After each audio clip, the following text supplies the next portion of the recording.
ரசிகர்கள் முடிவு பண்ணுறாங்க இல்லையா, ஃபஸ்ட் ஷோ அதில் என்ன தெரிஞ்சு போயிடுவது, இந்த வாட்டி பொங்கல் வந்து ஒரு 10 நாள் பொங்கலாக வரப்போகுது. இந்த 10 நாள் பொங்கலில் ஒரு தெரிக்கக்கூடிய ஒரு படமாக இருக்கும் என்பதில் மாற்று கருத்து இல்லவே இல்லை.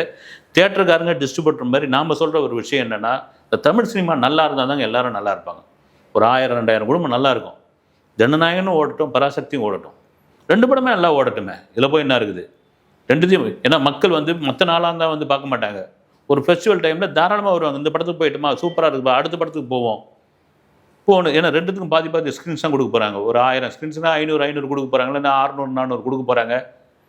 இதில் போய் என்ன இருக்குது வந்து, இதில் வந்து ஒரு பெரிய இதுவாக மல்லு கட்டின்னு விஜய் எங்குமே எனக்கும் சிவகார்த்திகேயனும் பஞ்சாயத்து, எனக்கு எதிராக சிவகார்த்திகேயன் நிற்கிறாரு அப்படின்னு எங்கேயுமே சொல்லலை. அவர் இந்த கொடை கதை கூட அவர் சிவகார்த்திகேயன் வச்சு சொன்னது தான் ஒரு குரூப் வந்து இறங்கினாங்க. ஏன்னா அந்த கொடையை கொடுக்குறாருல, ஒரு ஆட்டோ டிரைவர் கொடையை கொடுக்குறாரு, அது அங்கே சுற்றி இங்கே சுற்றி அந்த ஆட்டோ டிரைவர்கிட்ட திரும்ப வந்து சேருது.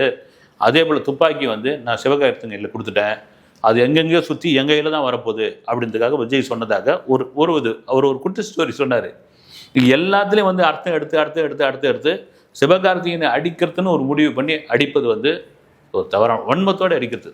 சினிமாவை பாருங்கள், ஹீரோவை பாருங்கள், படமாக பாருங்கள். அதை மக்கள் முடிவு பண்ணிக்கிட்டோம். நிச்சயமாக மக்கள் முடிவு பண்ணுவாங்க. ஜனநாயகனா பராசக்தியா, அதை தாண்டி ஜனநாயகனுக்கு மிகப்பெரிய ஒரு வரவேற்பு இருக்கிறது, மிகப்பெரிய ஆதரவு இருக்கிறது என்பதில் மாற்று கருத்து இல்லவே இல்லை.